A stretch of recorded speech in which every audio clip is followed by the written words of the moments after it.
a very familiar profile to just about anybody out there. Marlin 336. This is the youth model. I was just looking at it. I've had it for a few years. Bought it for a member of the family, and I mean, as usual stuff, actually misuse can cause injury or death, which is all true. 30-30, slick action, crossbolt safety. Some people don't like the crossbolt safety, but it is what it is. It's drilled and tapped for scope bases, of course, and the Marlin was always popular because of the side eject feature. And you know, a lot of Marlin collectors, and there are an awful lot of Marlin collectors, believe, maybe rightly, that the Marlin was always in some ways superior to the Winchester, and that may be true. And as I said, I hunted for years with these. Actually, mine was the 336 in 35 Remington. And then I decided I needed more power, so I bought a 1895 or whichever model is. I forget, in 45-70. Then I had the barrel shortened, which made it very handy. But then after a while, I didn't like it. You know, a lot of times you modify things and you get fed up with your own modification. Although I had the barrel shortened by a gunsmith. Anyway, I showed you this mainly to refresh your memory and then to show you actually what for me is, well, anyway, my greatest Marlin lever action, and I have it right here on the stump. And maybe you have not seen these, but these preceded the 336, and there were a number of them. And I'll read you what it says. Marlin Safety, it's in 30-30. Somebody went to the trouble of putting, you know, target sights on this particular rifle. It's got a long barrel, I think it's 24 inches. Marlin Firearms Co., New Haven, Connecticut. Not drilled and tapped. And the collectors of Marlins are big on that. They don't want the receiver drilled or tapped. And some, you know, collectors are looking for what are known as the waffle tops. You could Google that. Somebody just put a blank in where the rear sight used to be. And I guess the reason they put these target sights on it is because when I shoot it, it shoots like a target rifle. It's hard to believe that a 30-30 would be that accurate. But you can see it's an entirely different manufacturing philosophy. Everything is fitted beautifully on this rifle, and it's still retaining some nice case colors on the receiver. It's just beautifully done. It's not a perfect rifle, this particular specimen, but it's excellent. And then adding to the rarity, if you can focus on the tang, it says Marlin Model 1936. And I think they made them, again, you'll know better, but 36-41, something like that. Just a beautifully made action. It's still, you know, it's still ejects to the side, but there's something about, again, the steel in these older rifles, whether it's a pre-64 Winchester Model 94 or the older Marlins. And some metallurgist, I'm sure, could explain to me what it is. But they run like glass, and this one isn't as smooth as it could be because it's hardly been used. You know, as you run them, they get slicker. But you can see sort of the similarity of the action. I'll open that action, and then I'll open this action.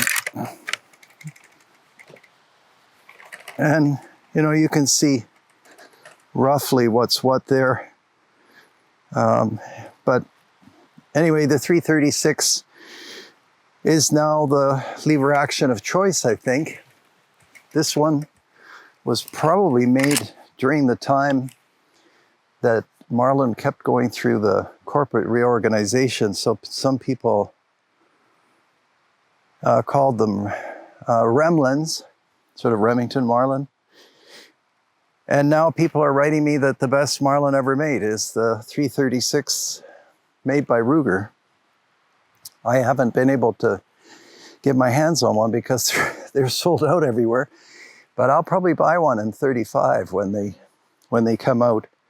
Anyhow, I thought I'd show you these, and definitely this 1936 model, you know, if you can find one in the used rack, you might ignore them because of the closed breech and they're not jumping out with fancy checkering or anything like that.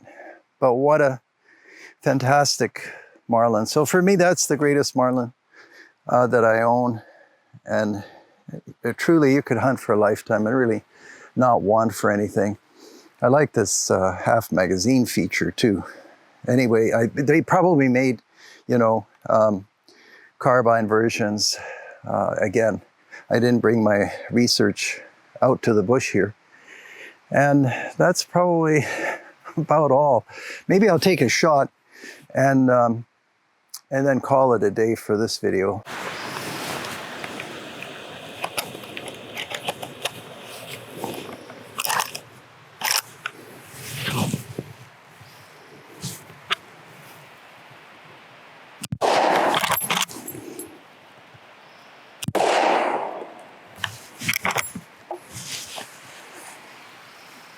Just a beautiful rifle to shoot. I was shooting at a pie plate. It's not far away, but you know, anybody would hit it twice at that distance, which is maybe 50 yards. And truly, ideal deer rifle, but I mean, well, you know, everything's been harvested with the 30-30.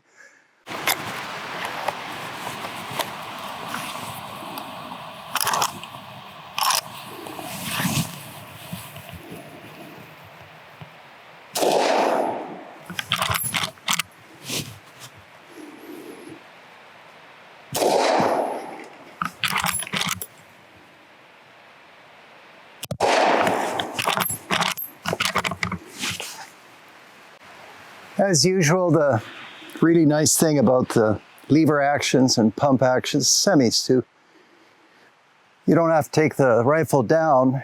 And I know there are some really skilled bolt action shooters that, you know, keep the bolt up, but somehow, despite all my years of shooting, I never found it that natural to do that with the bolt action. Anyway, these Marlins, I can't wait to get one of the Ruger Marlins, because apparently they're just fantastic. And then we can take one out and shoot it. I have to say, I wanted to shoot more today, but I couldn't find any 30-30 ammo, which is pretty amazing. Cabela's was sold out, everybody was sold out. I went to multiple stores, and I just assume, you know, 30-30 is pretty common round. I just assumed I'd walk in and grab 2 or 3 boxes, but not so. So I was lucky to have leftovers from another video, I guess. But at least you saw the rifle shoot, and it sure is a pleasure shooting this 1936 Marlin Safety. Somebody's going to ask what kind of aperture sight it is. And what does it say on here? It looks like it's a Lyman. So nice feature. Here's that Marlin that you don't see every day. We shot it a bit. So excuse me, I managed to get out here with it again. You won't see this model every day. Obviously it's safe. Just, you can see on the tang, I don't know if we can film that, Marlin Model 1936. And you can tell by the bolt configuration, it's different from the current Ruger-made Marlins, the 336 series. Beautiful rifle. Excuse me, handles very well. And on the barrel, the Marlin collectors asked me, it says Marlin Firearms, New Haven, Connecticut, just the way it should. It has some color hardening left, which is always good to see. And on the top of the action, I don't know if we can film, but it says Marlin Safety. And these were extremely well-made guns. Actually, I just don't remember a Marlin that wasn't a good rifle, or shotgun for that matter. They've always been great. I know that there were maybe some slips when that hedge fund owned the company. If that's the right story, I'm not sure. I think they called them Remlins or something like that. But even then, I owned a youth carbine back when they were being made by Remington, and I didn't have any problems with it. There's really nothing wanting with this particular rifle. And it shoots beautifully, as you'll see in a moment. Everything else is typical Marlin. I think it handles very nicely, even compared to the newer ones. Maybe a little bit of handwork in the shaping of the buttstock, something like that. Anyhow, we'll take a few shots at our usual target and see how it goes.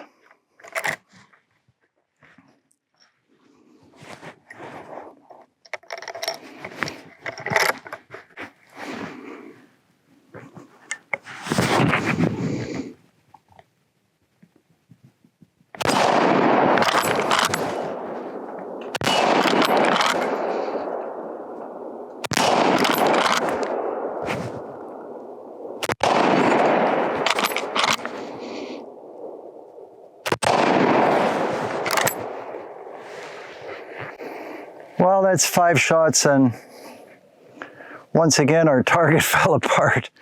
Sure is easy to hit with these. You can, recover your sight picture pretty quickly with aperture sights. Somebody was talking to me the other day. Do I, keep both eyes open? I've always shot with both eyes open. I don't know. I never even thought about closing one eye. I suppose it's fine if that's what you prefer. It's clenching a lot of facial muscles, so I don't know if that's a great thing, but whatever you prefer, like I said. Anyhow, there it is. Again, if you come across a Marlin Model 1936, I don't think there were that many made of this model, but it sure handles well. I look forward to getting one of those Ruger Marlins one of these days. I'll be lucky if it shoots as well as this one. All right, thanks for watching. We'll see you next time.